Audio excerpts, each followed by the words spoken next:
오늘의 말씀 창세기 46장 8절에서 27절 말씀입니다. 애굽으로 내려간 이스라엘 가족의 이름은 이러하니라.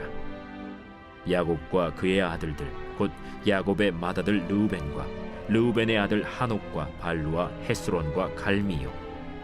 시므온의 아들은 여무엘과 야민과 오핫과 야긴과 스할과 가나안 여인의 아들 사울이요. 레위의 아들은 게르손과 그핫과 므라리요.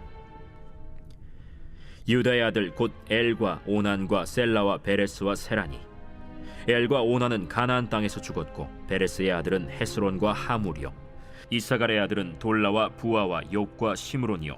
스불론의 아들은 세렛과 엘론과 얄르엘이니 이들은 레아가 밧단 아람에서 야곱에게 난 자손들이라. 그 딸 디나를 합하여 남자와 여자가 33명이며 가세의 아들은 시비온과 학기와 순이와 에스본과 에리와 아로디와 아렐리요. 아셀의 아들은 임나와 이스와와 이스위와 브리아와 그들의 누이 세라며 또 브리아의 아들은 헤벨과 말기엘이니 이들은 라반이 그의 딸 레아에게 준 실바가 야곱에게 낳은 자손들이니 모두 16명이라. 야곱의 아내 라헬의 아들 곧 요셉과 베냐민이요. 애굽 땅에서 온의 제사장 보디베라의 딸 아스낫이 요셉에게 낳은 므낫세와 에브라임이요. 베냐민의 아들 곧 벨라와 베겔과 아스벨과 게라와 나만과 에히와 로스와 뭇빔과 훗빔과 아르시니 이들은 라헬이 야곱에게 낳은 자손들이니 모두 14명이요. 단의 아들 후심이요. 납달리의 아들 곧 야스엘과 구니와 예셀과 실렘이라.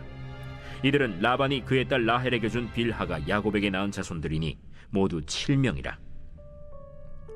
야곱과 함께 애굽에 들어간 자는 야곱의 며느리들 외에 66명이니 이는 다 야곱의 몸에서 태어난 자이며 애굽에서 요셉이 낳은 아들은 2명이니 야곱의 집 사람으로 애굽에 이른 자가 모두 70명이었더라. 오늘의 말씀은 묵상하기에는 여간 좀 건조하고 또 좀 힘든 본문이기도 합니다. 발음하기조차도 어려운 여러 이름들, 또 아무런 스토리 없이 길게 이렇게 목록만 나열되어 있는 것들, 이런 것들 때문에 좀 어려움이 있는데요. 그럼에도 오늘의 이 목록이 중요한 이유는 하나님의 약속의 관점에서 그 약속이 성취되어가는 그 과정에 중간 보고와도 같은 그런 성격을 가지고 있기 때문에 그렇습니다. 하나님께서 아브라함에게 주신 그 약속, 내 자손이 하늘의 별과 같이 많을 것이며 눈에 보이는 이 땅을 내 자손에게 주리라 했던 그 약속이 과연 이루어질 것인가? 혹은 이 약속이 전혀 이루어지지 않을 것 같은 상황 속에서도 과연 하나님께서는 어떻게 역사를 이끌어 나가실 것인가 하는 이 질문이 하나님을 믿는 백성들에게는 매우 중요한 질문이고, 또 고난과 어려움 속에서도 정말 낙심하지 않고 소망을 잃지 않게 하는 등대와도 같은 그런 것이기 때문에 그렇습니다. 우리가 지금 묵상하고 있는 이 창세기 이 기록은 당대 요셉이나 요셉의 자녀가 기록한 그런 것이 아니라 이로부터 훨씬 시간이 지난 약 400년 정도 지난 모세 시대 출애굽 당시에 모세가 하나님께로부터 계시를 받아 기록한 책입니다. 그렇기 때문에 이 모든 이 창세기 기록의 핵심적인 그 이유 중 하나는 과연 하나님의 약속이 이루어질 것인가 하는 그 답을 제시하기 위한 것이기도 합니다. 이 책에 지금 기록되던, 그러니까 모세가 이 책을 기록하던 이 당시는 아직 약속의 땅에 들어가지 못했던 그런 상황 중에 기록된 책입니다. 극적으로 출애굽을 하긴 하였습니다. 정말 출애굽 역사를 보니 하나님이 살아계신 것 같긴 합니다.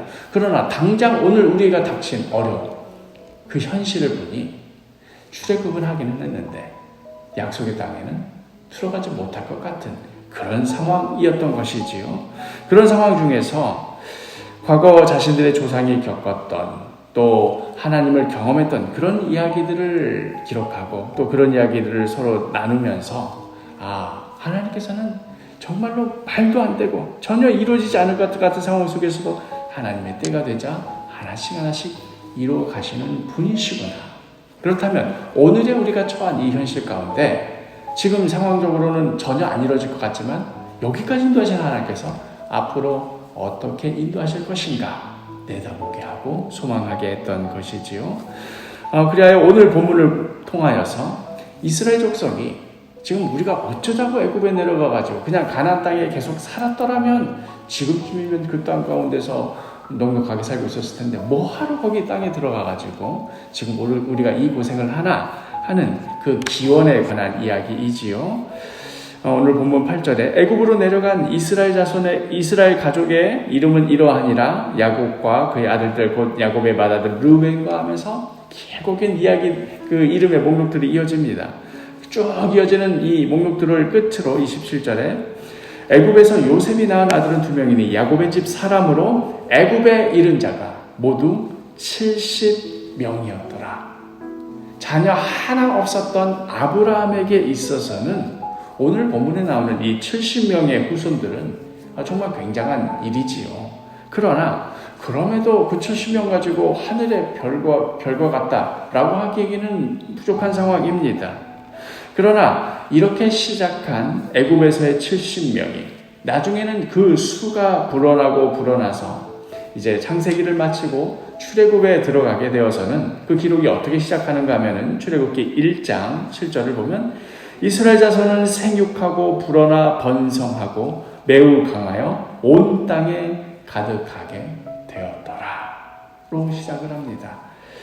심지어 애굽 왕 바로가 이들의 수가 너무나 많아서 어떻게든 그 수를 줄여야겠다. 태어나는 아이들을 강에 빠뜨려 죽여서라도 이를 해결하게 해야겠다 할 정도가 되었습니다.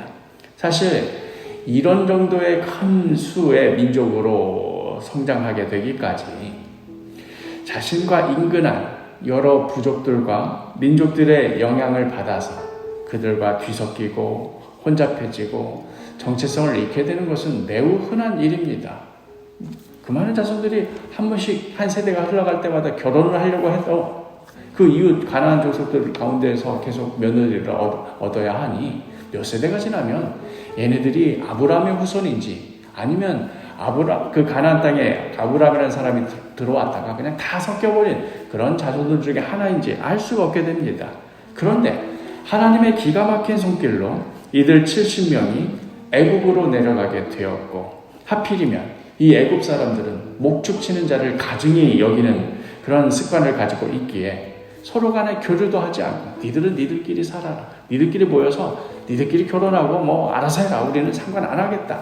이런 정말 기가 막힌 지점에 하나님이 이스라엘 백성들을 놓고 또 그곳에서 생육하고 번성하게 하셨던 것이지요.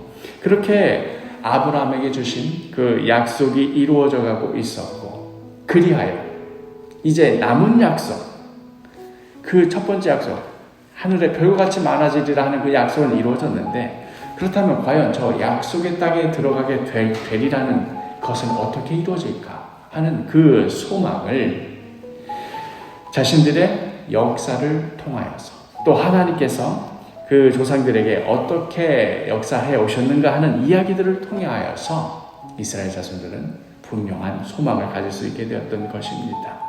그리고 그 소망의 근거로 오늘 본문에서 애굽에 내려갔던 이들을 70명의 이름을 하나씩 부르고 있는 것이지요. 우리들도 마찬가지 상황 아닙니까? 하나님의 약속이 과연 이루어질까?